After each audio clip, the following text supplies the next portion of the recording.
when a guest told Steve Harvey he would never be like the white hosts. The room went completely silent, waiting to see if one of the most powerful men in entertainment would break or fight back. What Steve did in that moment didn't just silence the crowd.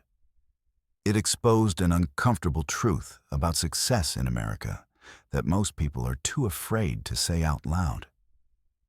This wasn't just a comeback. This wasn't just a clever response. This was a reckoning that would force everyone watching to confront something they'd been ignoring for far too long. Steve Harvey stood on that stage like he'd done 1,000 times before.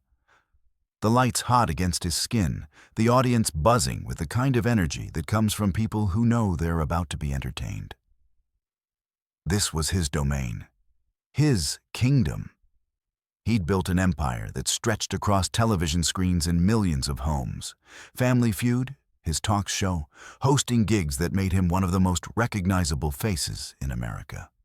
He was at the absolute peak of his career, the kind of success that most people only dream about in their most ambitious moments. Multiple shows running simultaneously, millions of fans hanging on his every word. A household name that transcended demographics and generations. Steve Harvey had made it, and everyone knew it. The day started like any other, cameras rolling with that familiar mechanical hum. Producers in the booth running through their checklists. The audience filed in with excited chatter, ready for another episode of laughs and entertainment. The guest segment scheduled for that afternoon was supposed to be light, fun, routine, the kind of easy television that Steve could do in his sleep. Nothing complicated, nothing controversial. Just another day at the office for a man who'd turned entertainment into an art form. But something felt different from the moment the guest walked onto that stage. The crew members who'd worked with Steve for years, the ones who could read the temperature of a room like meteorologists read weather patterns, they felt it first. A shift in the atmosphere. A charge in the air that made the hair on the back of their necks stand up. It was subtle at first, the kind of thing you might dismiss as nerves or pre-show jitters. But it was there, hovering over the studio like a storm cloud that hadn't decided whether to break open or drift away. Steve, ever the professional, launched into the segment with his trademark charisma. His smile was wide, his energy infectious, his timing impeccable. The audience responded the way they always did, with laughter, with applause, with the kind of engagement that makes great television. But what no one in that audience knew was that this moment had been building for decades, that the foundation was already cracking beneath the surface of all that polish and success. The guest started off pleasant enough, answering questions with the practiced ease of someone who'd done media training. But then, something shifted. The energy changed. The guest's posture became more rigid. Their voice took on an edge that hadn't been there moments before. Words started coming out that made the crew uncomfortable. Statements that pushed against the boundaries of what was supposed to be a lighthearted conversation. The producers in the booth exchanged glances, their hands hovering over controls, wondering if they should intervene, but not quite sure how or when. Steve, reading the room with the precision of someone who'd spent his entire life navigating difficult spaces, tried to steer the conversation back to safer ground. He deployed humor like a shield, used his quick wit to deflect, attempted to guide the segment back toward the entertainment it was supposed to be. But the guest wasn't following the script anymore. This wasn't just another heckler throwing out random comments from the crowd. This was different. This was deliberate. The atmosphere in that studio transformed from entertainment to something else entirely. Something uncomfortable. Something confrontational. Something that made everyone present acutely aware that they were witnessing a moment that could go anywhere. The air itself seemed to thicken with tension. Audience members who'd been laughing moments before now sat forward in their seats, their smiles fading, their eyes darting between Steve and the guest like spectators at a tennis match who'd suddenly realized they were watching something far more serious than a game. The cameras captured everything, but they couldn't capture the weight of what was really happening. They couldn't record the way hearts started beating faster, the way breathing became more shallow, the way every person in that room instinctively knew that something significant was about to occur. The technical crew kept their equipment running on autopilot, their training taking over even as their minds raced with questions about what they should do if this situation escalated beyond their control. Steve's expression changed, and everyone who knew him recognized that look. It was the face of a man who'd been underestimated his entire life, who'd fought for every inch of success, who'd survived things that would have broken lesser people. The guest wasn't finished, though. They leaned forward, their voice cutting through the studio with the precision of a blade designed to wound, and delivered a statement that would become the most devastating sentence spoken on television that year. The guest told Steve Harvey that he would never be like the white hosts. 7 words. That's all it took. 7 words to shatter the atmosphere completely, to transform a television studio into a battlefield, to expose something raw and painful that most people spend their entire lives trying to ignore. The crowd gasped. An audible, collective intake of breath that sounded like the studio itself had been punched in the gut.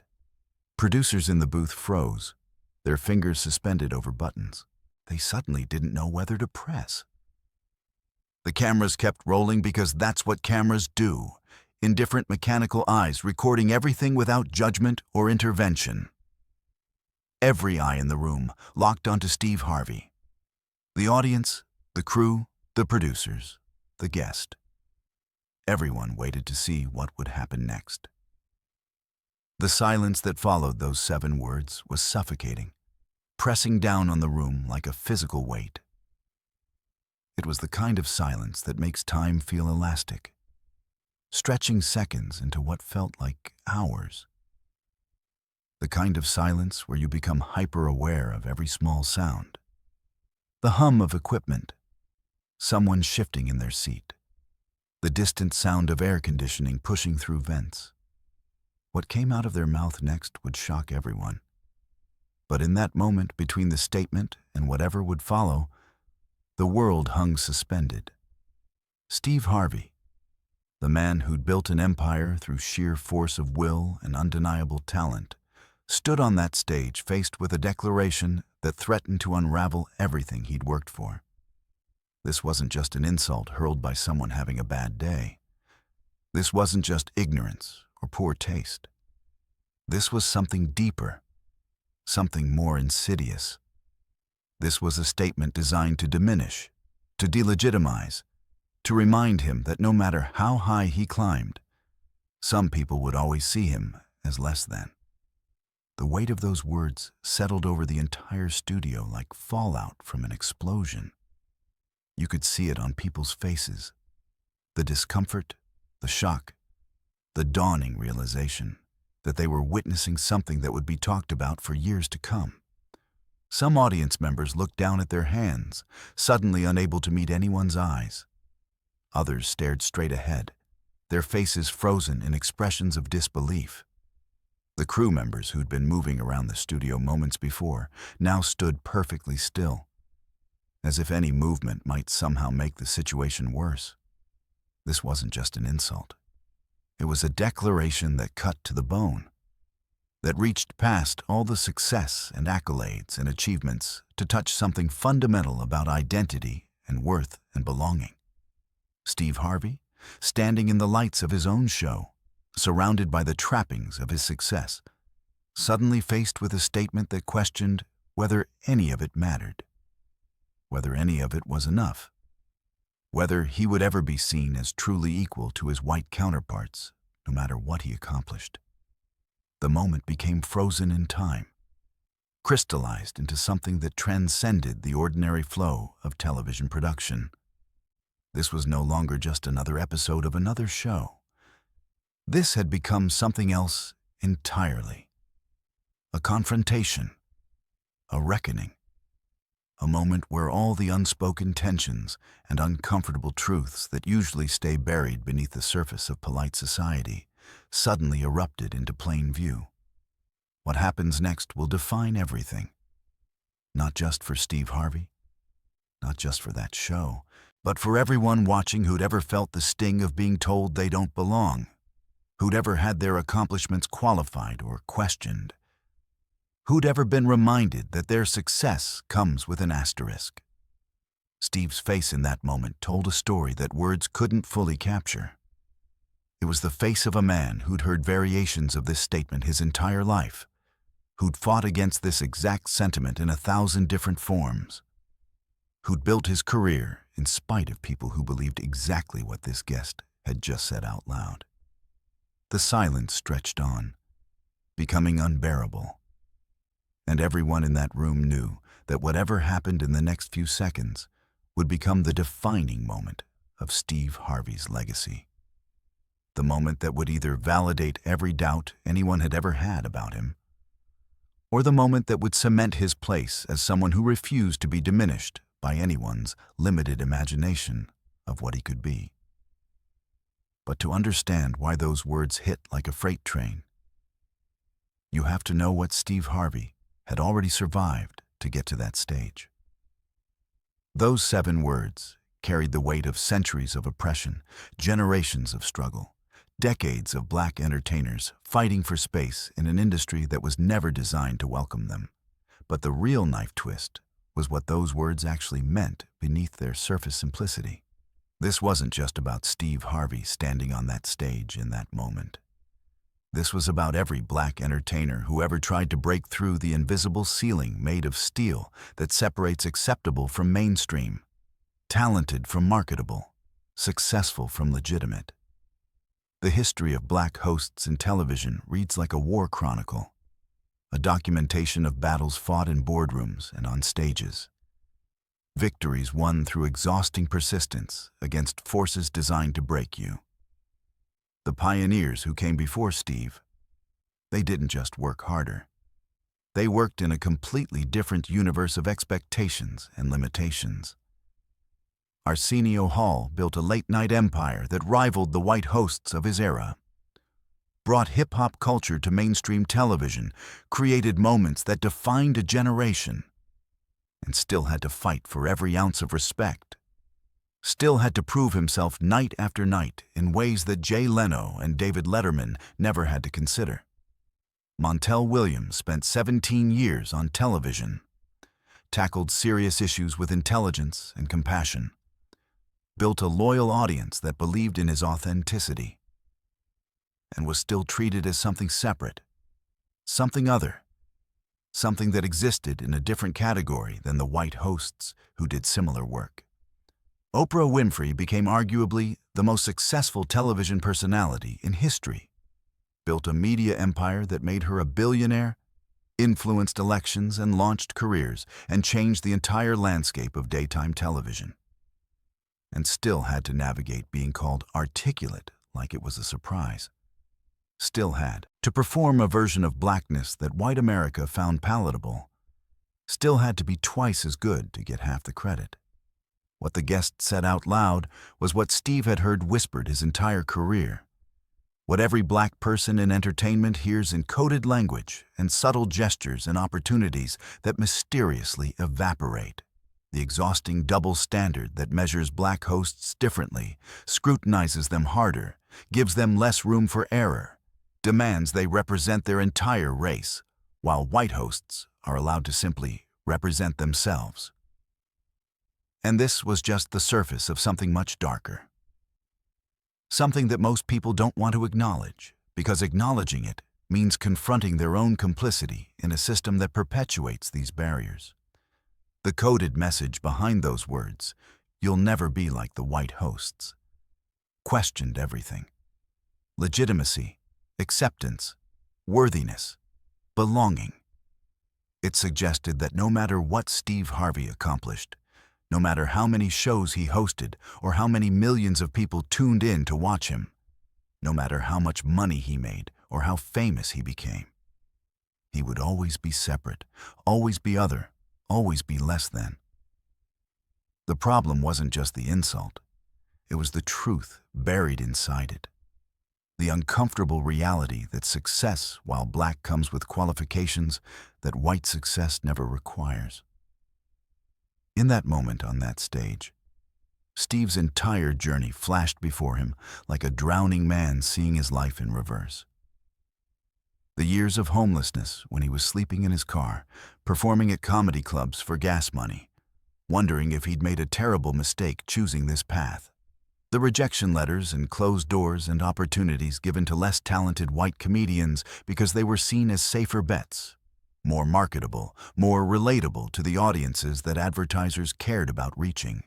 Every time he was told he wasn't mainstream enough, as if mainstream was a neutral descriptor rather than a coded way of saying too black. Every time he was told he wasn't relatable enough, as if relatability wasn't just a measure of how much white audiences could see themselves in him. Every time he was told he wasn't safe enough, as if his very presence was threatening, as if his success was something that needed to be carefully managed and controlled rather than celebrated. What Steve didn't show the audience was the war happening inside his mind. The instant replay of every slight and setback and moment of being made to feel like he didn't belong in spaces he'd earned the right to occupy. The guest's words weren't just an insult hurled in anger or ignorance. They were a mirror reflecting every doubt, every obstacle, every racist barrier that Steve had encountered on his climb to the top. Words designed to destroy, to cut through all the success and accomplishment and reach the vulnerable place where every black person who's achieved something significant keeps their deepest fear that maybe they don't really belong, that maybe they only got there because of luck or charity or quotas, that maybe their success is conditional and temporary and could be revoked at any moment. And what made it worse, what made it almost unbearable, was that this was happening at the height of his success. Steve Harvey wasn't struggling. He wasn't on his way up, hoping for a break. He was at the absolute pinnacle of his career, hosting multiple shows simultaneously, making millions of dollars, recognized everywhere he went. If this could happen to him at this level of success, what did that say about the possibility of ever truly being seen as equal? What did it say about the permanence of these barriers, the persistence of these attitudes, the exhausting performance of all, the constant need to prove your worth, to justify your presence, to perform excellence while making it look effortless? Every black entertainer who ever made it knows this feeling, and it never gets easier. The higher you climb, the more visible you become, the more your success becomes a target for people who believe you're taking something that doesn't belong to you. The crushing reality that your accomplishments are always qualified, always asterisked, always measured against standards that shift depending on your skin color. A battlefield disguised as a television studio where the weapons are words and the casualties are dignity, and the war never actually ends. It just changes tactics. The realization hit Steve in that moment of suffocating silence. No matter how high you climb, some people will always question if you belong. No matter how much you achieve, there will always be voices suggesting that your success is somehow different, somehow less legitimate, somehow not quite measuring up to the successes of your white counterparts. Success while black means your accomplishments are always qualified, always viewed through the lens of race, always accompanied by the unspoken question of whether you really earned it, or whether you benefited from diversity initiatives, or affirmative action, or some other explanation that allows people to avoid acknowledging that you might simply be excellent at what you do. Steve understood something in that moment that the audience was just beginning to grasp, something that made the silence in that studio feel even heavier. This wasn't about one rude guest having a bad day or saying something inappropriate. This was about a system that never lets you forget your place. that constantly reminds you that your success exists at the pleasure of gatekeepers who can never quite see you as their equal. A system designed to break you, to exhaust you, to make you question whether the fight is worth the cost. The crowd's discomfort wasn't just about the awkwardness of the moment, wasn't just about witnessing an uncomfortable exchange on what was supposed to be light entertainment. Their discomfort was about having their own biases exposed, about being forced to confront assumptions they didn't even know they held. Some of them had probably thought similar things without articulating them so bluntly. Some of them had probably wondered why there were so many black hosts now, had probably felt some vague sense that diversity was being pushed too hard, had probably consumed Steve's content while simultaneously holding beliefs about his legitimacy that they would never have applied to white hosts. The guest had said out loud what polite society usually keeps quiet, had ripped away the veneer of post-racial progress to expose the ugly truth underneath. That black excellence is always viewed with skepticism. That black success is always temporary until proven otherwise. That black entertainers are always performing on a stage where the rules are different, and the margin for error is non-existent. The statement that carried the weight of centuries of oppression wasn't just 7 words. It was every door that was closed, every opportunity that was denied, every time a black performer was told they were too much or not enough, every instance of having to be twice as good to get half as far. Steve stood there, absorbing the impact of those words, feeling their weight settle into his bones, understanding with painful clarity that this moment had been inevitable. You can't be black and successful in America without eventually encountering someone who wants to remind you that your success makes them uncomfortable, that your presence in spaces of power and influence represents a threat to the natural order they believe should exist. The most exhausting performance of all isn't the actual work of hosting shows or entertaining audiences. It's the constant performance of being palatable, of making your blackness digestible, of succeeding without making white people feel threatened or uncomfortable or forced to question their own advantages. In that frozen moment, with cameras rolling and an audience holding its collective breath, Steve Harvey faced a choice that every successful black person eventually faces. He could shrink. He could laugh it off. He could make himself smaller to ease the tension, could perform the role of the gracious black man who doesn't make waves, could protect the comfort of the people watching by absorbing the blow and moving on. Or he could do something else entirely. But Steve Harvey didn't build an empire by shrinking in moments like this. And what he did next would become legendary. The pause that followed those 7 devastating words became the most powerful silence in television history. Steve Harvey didn't immediately react, didn't snap back with a quick retort, didn't do what everyone expected him to do. Instead, he stood there, absolutely still, his face revealing something that those who knew him well could recognize instantly. Calculation, control, purpose. This wasn't the freeze of someone who'd been caught off guard. This wasn't the paralysis of shock or fear. Steve wasn't frozen at all. He was choosing his moment with the precision of a chess master who'd just seen the entire game play out in his mind. The silence stretched, second by agonizing second, becoming unbearable for everyone in that studio except the man at the center of it all. A pause that felt like an eternity, where time seemed to slow down and speed up simultaneously, where every heartbeat became audible, where the weight of anticipation pressed down on the room like a physical force. The audience didn't know whether to gasp, applaud, or stay quiet. Some had already gasped when the words first landed, but now they sat in confused suspension, their faces reflecting a mixture of shock, discomfort, and desperate curiosity about what would happen next. Producers in the booth frantically wondered if they should cut to commercial, their fingers hovering over buttons, their eyes darting between monitors and each other, silently asking questions they couldn't voice out loud. Do we intervene? Do we protect Steve? Do we protect the show? Do we let this play out? Every second of silence built the pressure higher, transformed the studio into a pressure cooker where something had to give, where the tension had to break one way or another. But Steve wasn't done calculating. His mind was working through scenarios, weighing options, considering consequences. What came next would either save his legacy or destroy it. This was the moment that would define how he's remembered.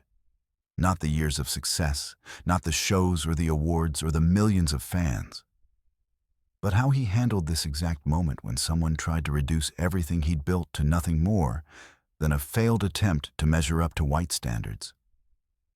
The guests started to realize they might have made a terrible mistake. You could see it in their body language, the way their initial confidence began to crack, the way they shifted their weight, the way their eyes darted around looking for an escape route that didn't exist. The guest had no idea what they'd just unleashed. They'd thrown what they thought was a verbal grenade, expecting Steve to either crumble or rage, expecting to create chaos or claim victimhood. But Steve's silence was doing something they hadn't anticipated. It was giving their words space to hang in the air, to be heard and absorbed and recognized for exactly what they were. The crowd leaned forward in their seats, a collective unconscious movement driven by the desperate need to know what would happen next. Every person in that room held their breath. What will Steve say? Will he explode with justified anger? Will he walk off the stage and end the show? Will he shut down emotionally, retreat into the protective shell that so many Black people have learned to construct when faced with racism? The possibilities seemed endless and terrifying, each one carrying enormous consequences, not just for this moment, but for everything that would follow. Everything he built could crumble based on the next words out of his mouth. One wrong move, one emotional outburst, one moment of losing control, and the narrative would shift from the guest's racism to Steve's reaction. The media would focus on whether he overreacted, whether he was too sensitive, whether he made it about race when it didn't need to be. The weight of representation pressed down on him with crushing force. He wasn't just responding for himself. He was responding for everyone who'd ever felt this way. Everyone who'd ever had their accomplishments diminished. Everyone who'd ever been told they didn't belong no matter how much they achieved. This was the moment everything could fall apart. The silence continued, stretched beyond what anyone thought was possible, became something almost unbearable in its intensity. The air itself seemed to vibrate with anticipation. Camera operators kept their lenses trained on Steve's face, capturing every micro-expression, every subtle shift, documenting what would become one of the most analyzed moments in television history. And then, Steve Harvey did something nobody expected. He smiled. Not a big smile. Not the television-ready grin that audiences knew and loved. But something smaller, more knowing, more dangerous. It was the smile of someone who just realized they held all the power in a situation where everyone assumed they had none. It was the smile of someone who'd been underestimated their entire life and had learned to turn that underestimation into a weapon. When Steve finally spoke, his voice was calm, measured, powerful, words that would echo for generations. There was no yelling, no screaming, no loss of control. He didn't insult the guest or stoop to their level. Instead, he did something far more devastating. He educated. He told the guest, the audience, and everyone watching at home exactly what it means to be Steve Harvey. Exactly what it took to build what he'd built. Exactly why their statement revealed more about their limitations than his. Steve dismantled the statement piece by piece with surgical precision, a masterclass delivered in real time. He acknowledged the history of black entertainers in television, honored the pioneers who came before him, recognized the battles they fought. He talked about the invisible barriers, the double standards, the exhausting performance of having to be twice as good to get half as far. But he did it without anger, without bitterness, with the confidence of someone who knew his worth regardless of whether anyone else recognized it. Then came the power move, the statement that would be quoted and shared and referenced for years to come. Steve told them that he wasn't trying to be like the white hosts. He wasn't competing with them. He wasn't measuring his success against theirs. He was setting his own standard, creating his own lane, building his own legacy that didn't require validation from anyone who couldn't see his value.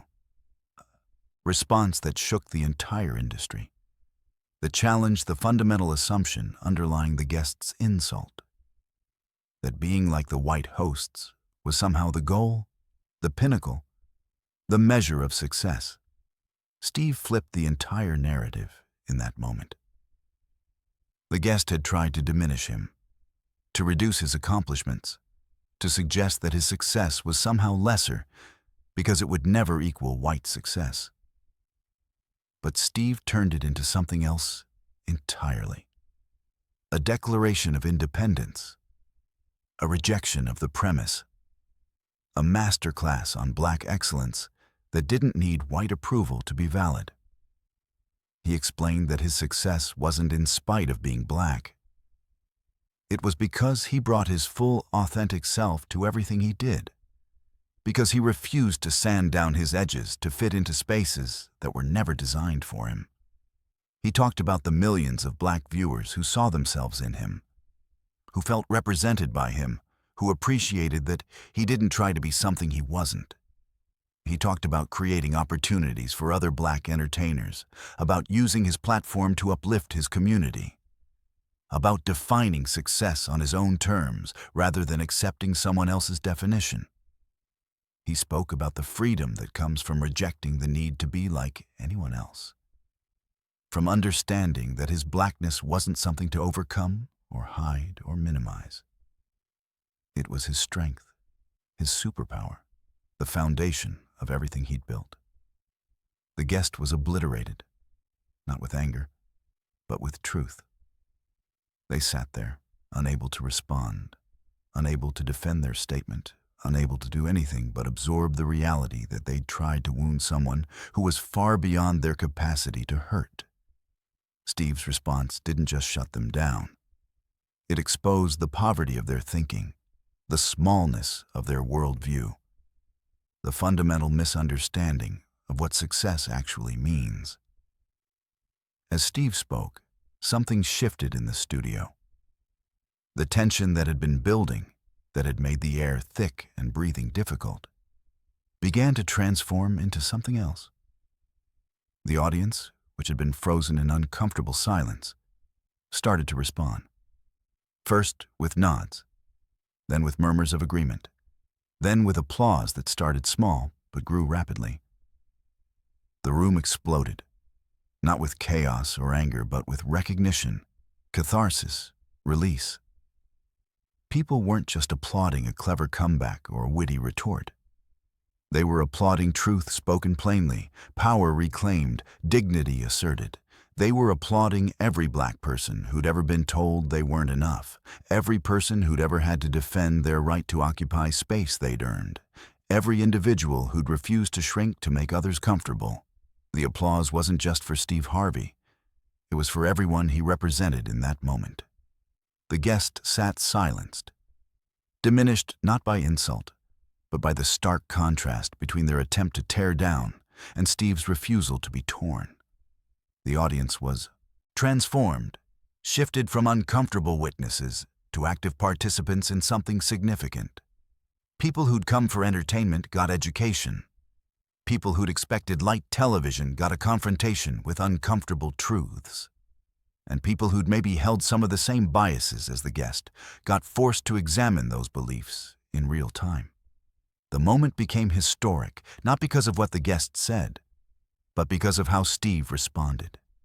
It became a reference point, a teaching moment, a reminder that power doesn't always look like anger, that strength doesn't always sound like shouting, that the most devastating responses are often the calmest.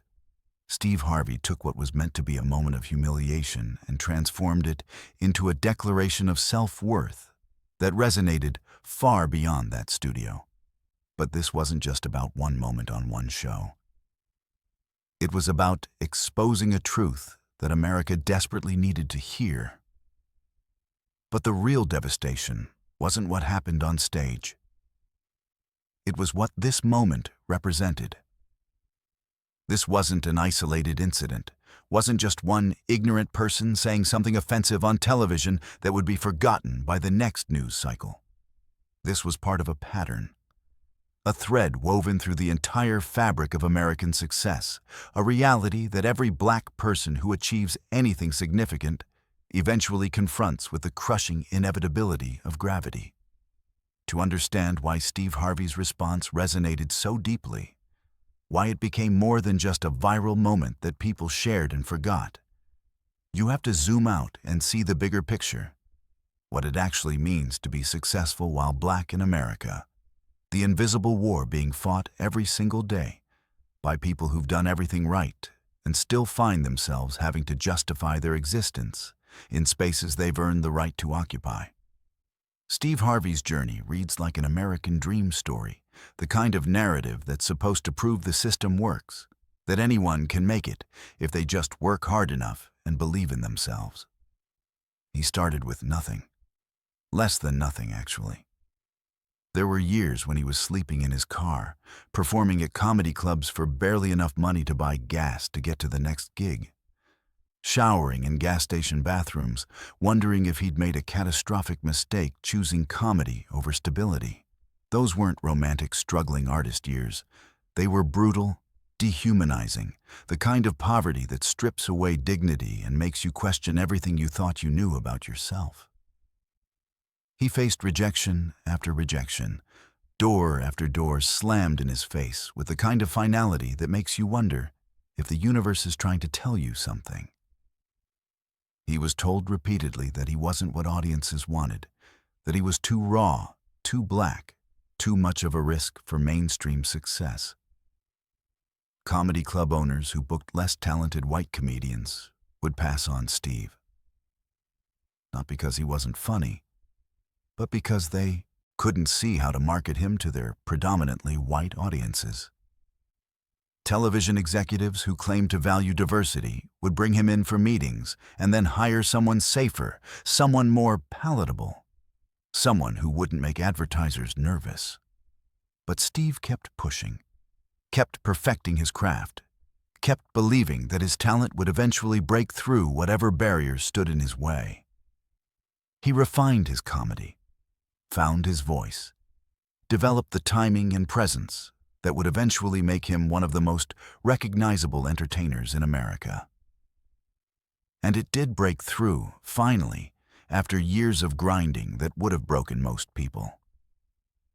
He built a comedy career that led to television, then to hosting, then to becoming one of the most recognizable faces in entertainment. Family Feud became a cultural phenomenon under his stewardship. His reactions and interactions with contestants creating viral moments that introduced him to audiences who'd never seen his stand-up.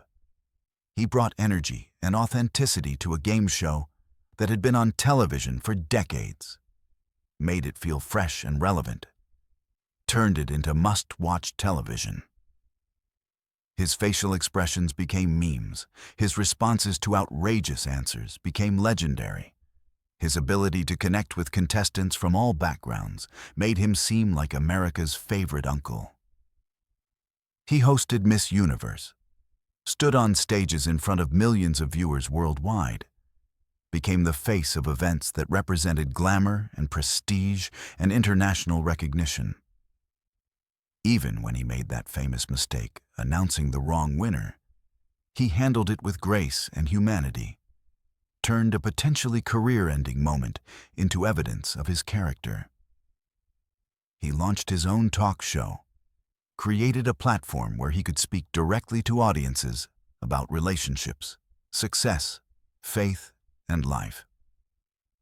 He gave advice that resonated with millions, shared wisdom earned through hard experience, became someone that people trusted with their problems and their stories. He wrote books that became bestsellers, developed a brand that extended far beyond television, built an empire through sheer force of will and undeniable talent. He created opportunities for other entertainers, used his platform to uplift voices that might not otherwise be heard, became a mentor and role model for aspiring performers. By every measurable standard, Steve Harvey had made it. He'd achieved the kind of success that most people only fantasize about, the kind of career that should have insulated him from questions about his legitimacy or worth. But even with all that success, he's still questioned, still measured against white standards, still told he's not enough. The exhausting reality that no matter how successful you become as a black person in America, you're never allowed to just exist. You can't just be a successful host. You have to be a successful black host, with all the qualifications and limitations that designation carries. Your success, is always qualified, always examined through the lens of race, always accompanied by the unspoken question of whether you really deserve it or whether you somehow benefited from advantages that had nothing to do with your actual talent or work ethic. Black excellence is always qualified in ways that white excellence never is. Steve Harvey isn't just described as a successful host.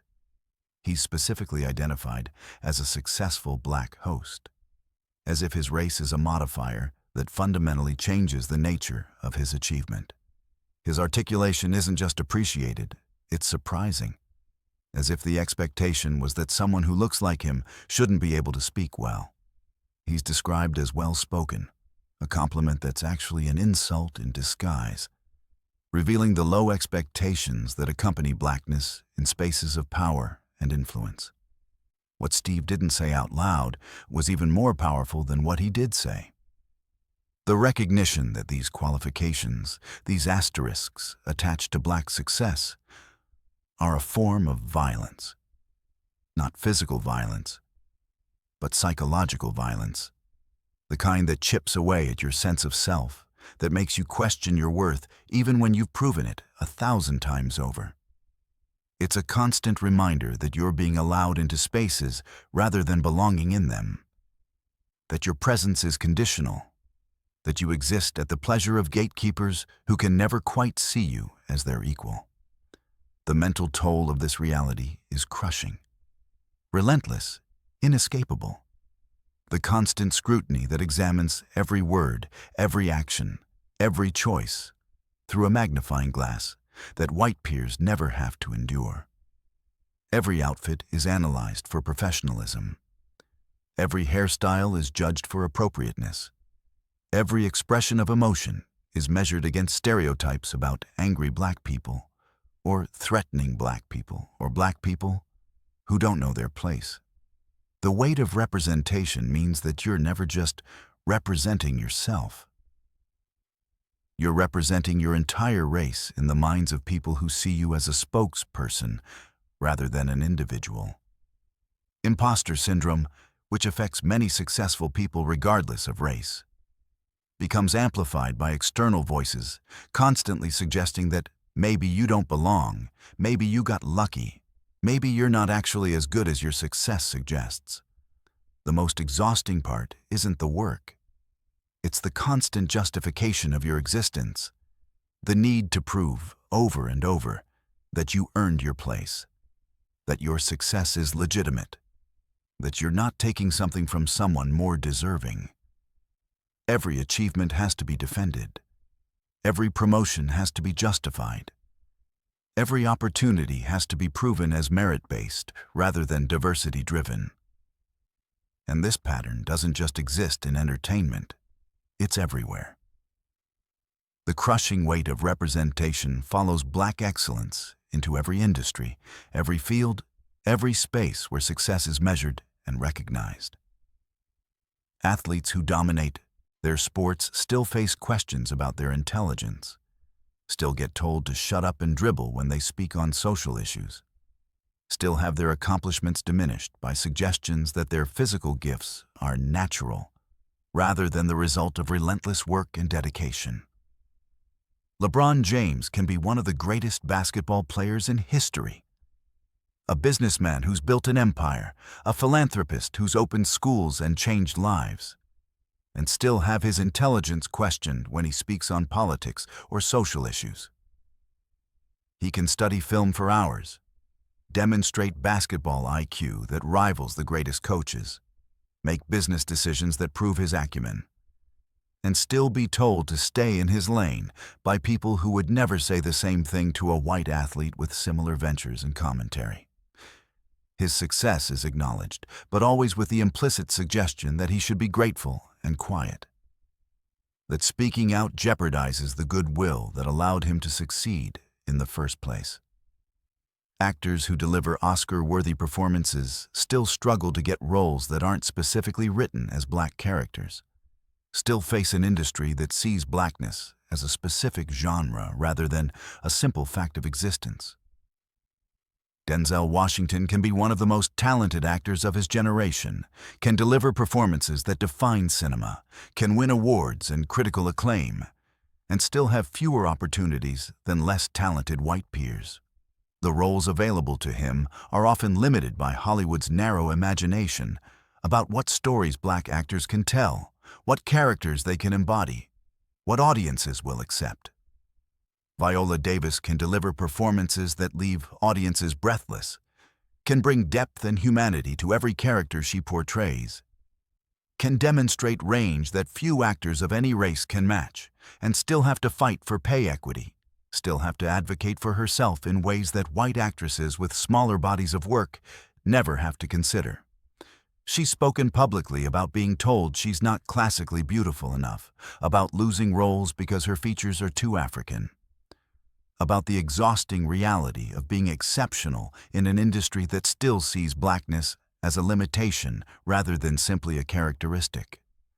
Executives who climb corporate ladders still find themselves the only black person in boardrooms, still have their leadership styles questioned, still face whispers about diversity hires and affirmative action that undermine their accomplishments. They navigate a system designed to exhaust you into submission, where success requires not just excellence in your actual job, but also the performance of making white colleagues comfortable with your presence. They have to be assertive without being aggressive, confident without being arrogant, friendly without being too familiar, black enough to count for diversity metrics, but not so black that you make anyone uncomfortable. Ursula Burns became the first black woman to be CEO of a Fortune 500 company when she took over Xerox, an achievement that should have been celebrated without qualification. But she still faced questions about whether she was really qualified, still had to prove herself in ways that white male CEOs never had to consider, still navigated a corporate culture that saw her race and gender as notable exceptions rather than simply facts about who she was. Kenneth Chenault ran American Express for years, led the company through crisis and growth, demonstrated leadership that any CEO would be proud of, and still had to answer questions about diversity initiatives rather than just being recognized for business acumen. For every Steve Harvey who makes it, there are thousands who were broken by this exact system. Talented people who had everything it takes to succeed except the superhuman resilience required to withstand constant questioning of their worth. People who got tired of being twice as good to get half as far, who couldn't sustain the performance of a lifetime that never stops, who decided the cost of success in a system designed to resist them was too high to keep paying. They're the comedians who gave up after years of being passed over for less talented white performers. They're the executives who plateaued at middle management because they got tired of fighting for every promotion. They're the artists who stopped creating because the industry made it clear their perspective wasn't valued. The double bind that Steve and every successful black person navigates is particularly insidious. a system designed to make success nearly impossible no matter which path you choose. You have to be palatable enough for mainstream acceptance, which often means white acceptance, which often means performing a version of blackness that doesn't threaten or challenge or make anyone uncomfortable.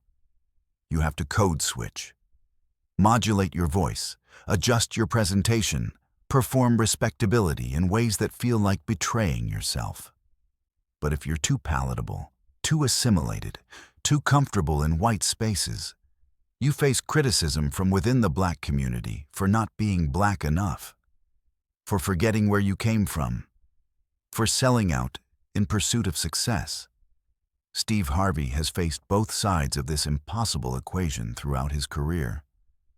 He's been criticized by some for being too mainstream, for hosting shows that cater to white audiences, for not using his platform in ways that some believe he should. There are Black critics who see his success in mainstream television as evidence of compromise, who question whether he's done enough to uplift the community, who measure his Blackness against standards that are as rigid and limiting as the white standards he's also expected to meet. Simultaneously, he's been criticized by others for being too Black, for bringing urban sensibilities to mainstream television, for not conforming to the standards set by the white hosts who came before him. The performance required is exhausting. Being authentic enough to maintain credibility within your community, while being palatable enough to achieve mainstream success. Walking a tightrope that white entertainers never have to consider because their authenticity is never questioned. Their right to exist in mainstream spaces is never challenged. White hosts can be themselves without qualification. They can be quirky or conventional, edgy or safe, and their choices are seen as individual expressions rather than representative of their entire race. And the nightmare doesn't end when you reach the top. It just changes shape, becomes more subtle, but no less oppressive. The cruelest part of achieving success, while Black, is that even when you make it, even when you've done everything right and built something undeniable, moments like the one Steve experienced remind you that some people will never see you as equal. Your success makes them uncomfortable because it challenges their assumptions about who belongs in positions of power and influence. Your presence in spaces that were historically white forces them to confront changing demographics and shifting power dynamics that threaten their sense of natural order. Steve's response to the guest wasn't just for him. It was for every Black person who's ever felt this way. Every person who's achieved something significant and had it diminished by someone suggesting they didn't really earn it. Every person who's worked twice as hard to get half as far and been told they should be grateful for the opportunity. Every person who's had to smile through coded insults and backhanded compliments. Who's been called articulate, like it's shocking. Told they're a credit to their race, like it's a compliment. Asked to speak for all Black people, like they're representatives rather than individuals. The moment became a mirror, forcing America to confront its own biases, a battlefield with no end in sight, where the weapons are words and assumptions and systems designed to maintain existing power structures. It exposed the uncomfortable truth that we celebrate Black success while simultaneously questioning its legitimacy. We applaud Black excellence while measuring it against white standards. We claim to value diversity while maintaining systems that make achieving success exponentially harder for Black people than for their white peers. We post about Black History Month and share inspirational quotes from Martin Luther King Jr., while perpetuating the very systems that make moments like Steve's confrontation inevitable. A mirror that America didn't want to look into because looking means acknowledging complicity, means recognizing that the playing field has never been level, means confronting the reality that Black success happens despite the system rather than because of it. The most insidious form of oppression isn't the obvious kind. It's not burning crosses or segregated water fountains or explicitly racist policies. It's the subtle kind. The kind that lets you achieve success while constantly reminding you that your success is conditional, temporary, always subject to revocation if you step out of line or make the wrong people uncomfortable. Steve's refusal to shrink, to apologize, to perform gratitude for being allowed in the room. That was revolutionary in its simplicity. He didn't thank the guest for their perspective. He didn't try to find common ground or make them comfortable with their own racism. He didn't do what Black people are often expected to do in these moments, which is absorb the blow and make everyone else feel better about what just happened. He didn't perform the role of the gracious Black man who rises above, who turns the other cheek, who makes white people comfortable with their own prejudice by accepting it with dignity. Instead, he stood firm in his worth, declared his value on his own terms, rejected the premise that being like white hosts was the goal he should be striving for. He claimed his space, his success, his right to exist without qualification or apology. He refused to accept the framework that his Blackness was something to overcome or minimize or apologize for. Insisted instead that it was fundamental to who he was and what he'd built. This wasn't about changing the guest's mind. It was about validating millions of people who've lived this reality.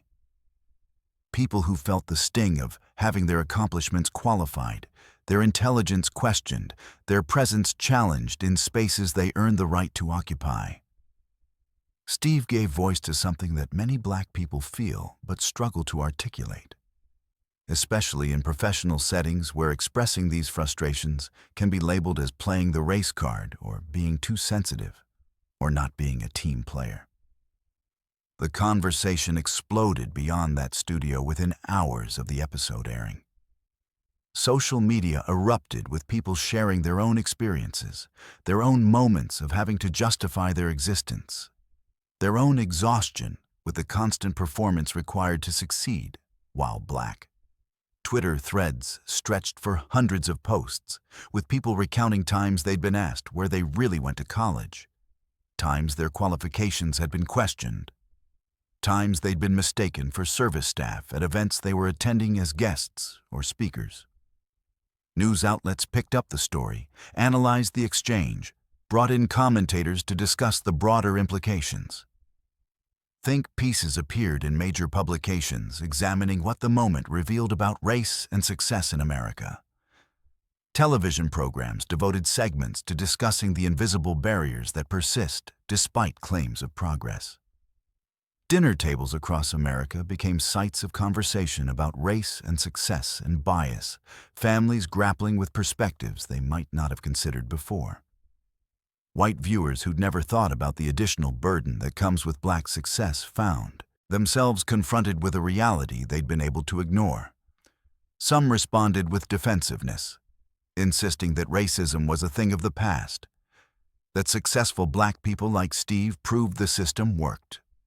Others experienced genuine revelation, began to see patterns they'd never noticed before, started questioning assumptions they'd held without examination.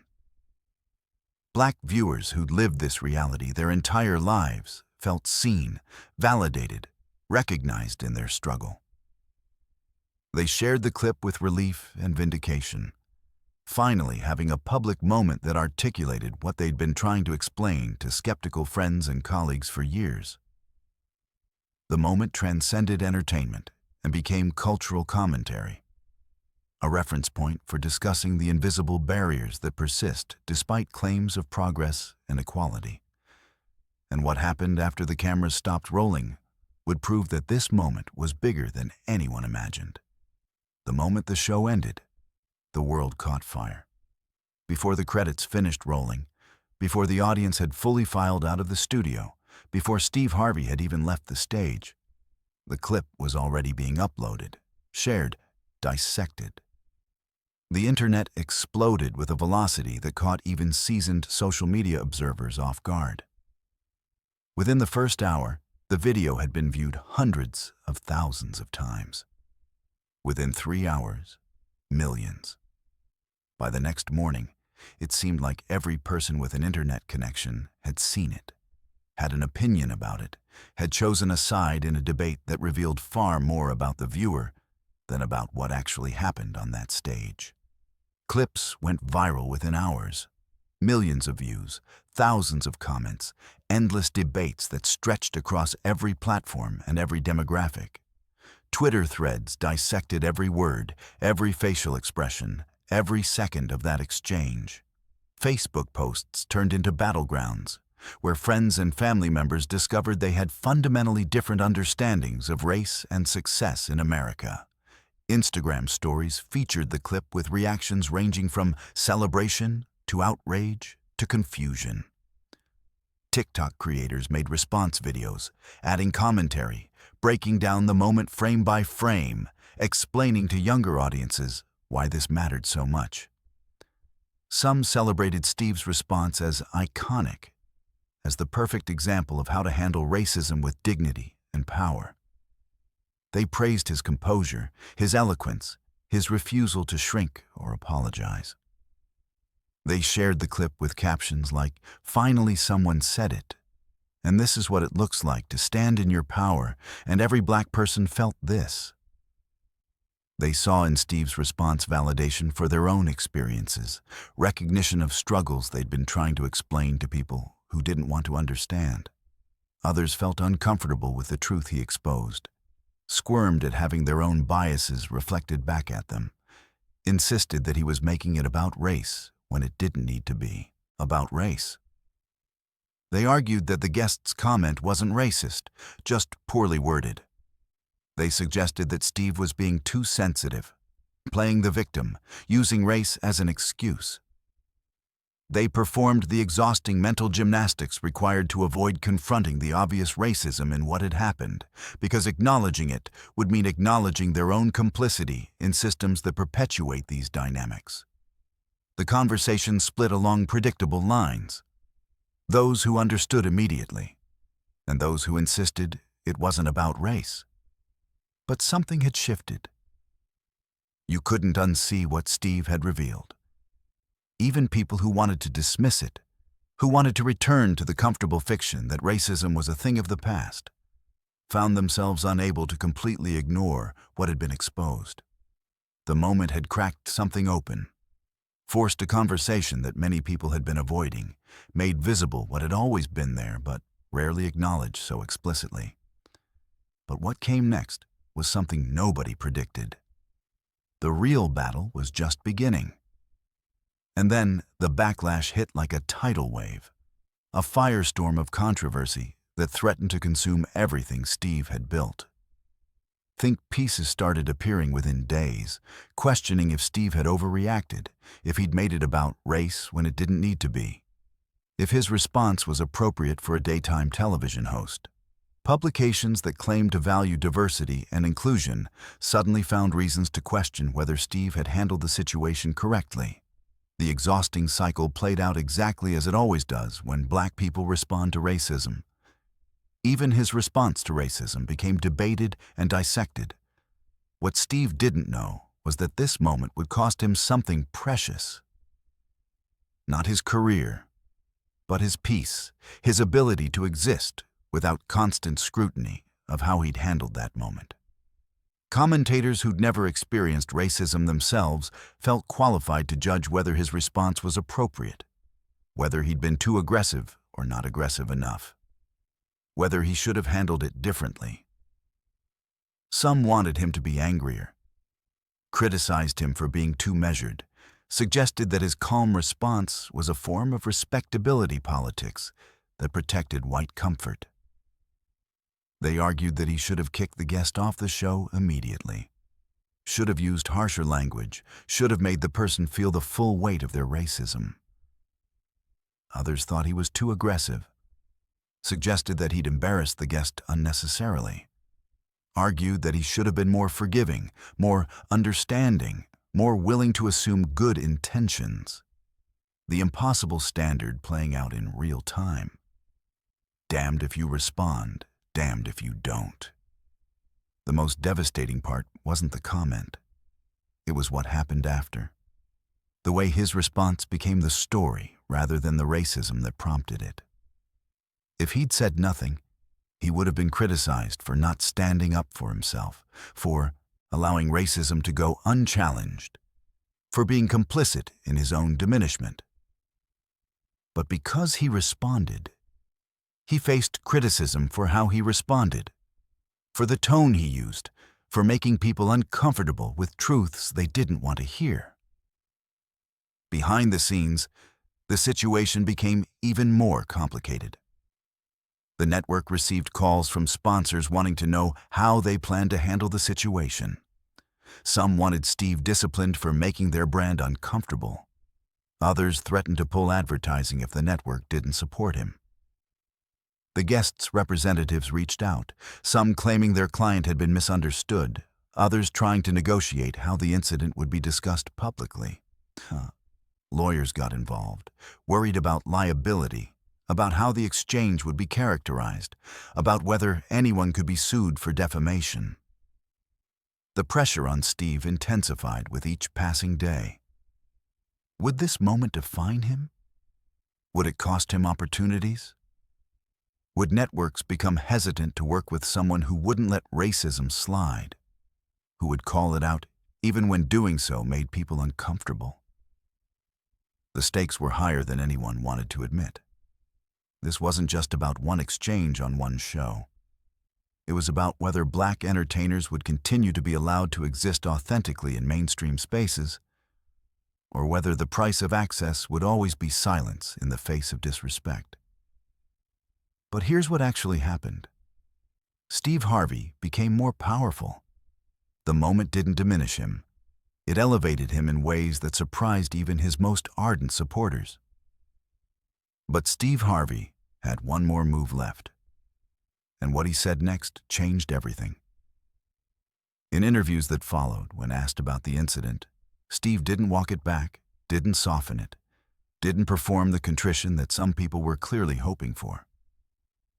Instead, he doubled down, explained in even greater detail why the comment was problematic, why his response was necessary, why he wouldn't apologize for standing in his truth. Because he did something most people never have the courage to do. He told the truth without apology. He refused to protect the comfort of people who wanted to pretend racism wasn't real, who wanted to return to a world where Black people absorbed these insults silently. The most powerful statement of his entire career wasn't just what he said on that stage. It was his refusal to apologize for it afterward. His insistence that the conversation needed to happen.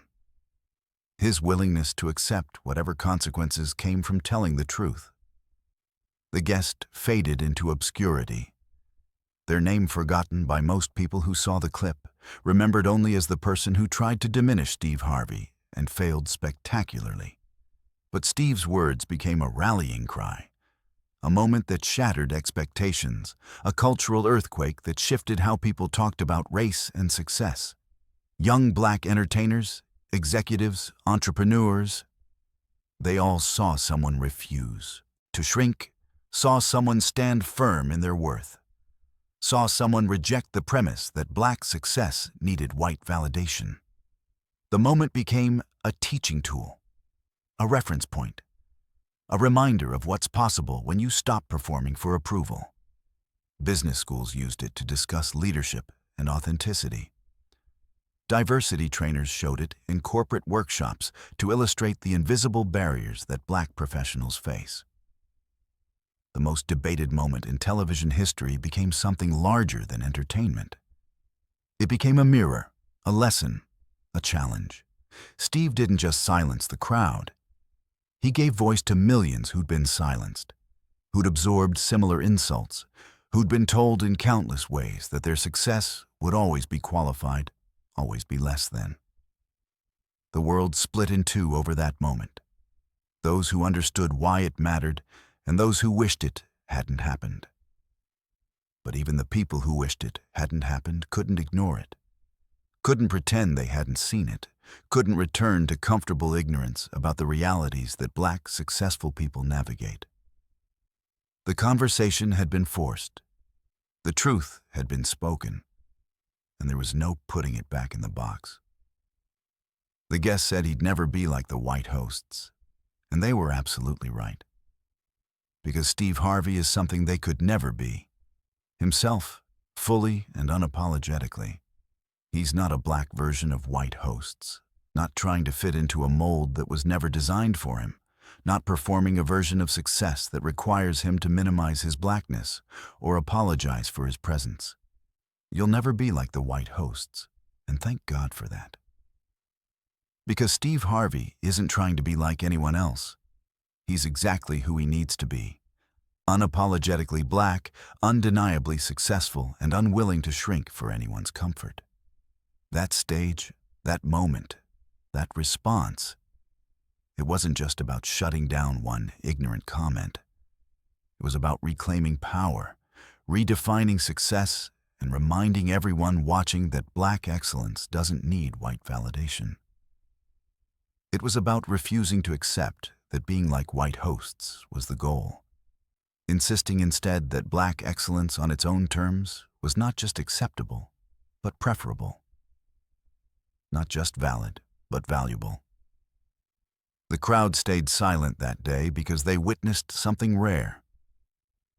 A man refusing to play the game, rejecting the rules that said he should absorb the insult and move on, standing firm in a truth that made people uncomfortable. And in that refusal, Steve Harvey became more than a host, more than an entertainer. He became a symbol of what happens when you stop asking for permission to take up space, when you stop performing for approval, when you decide that your worth isn't determined by whether other people recognize it,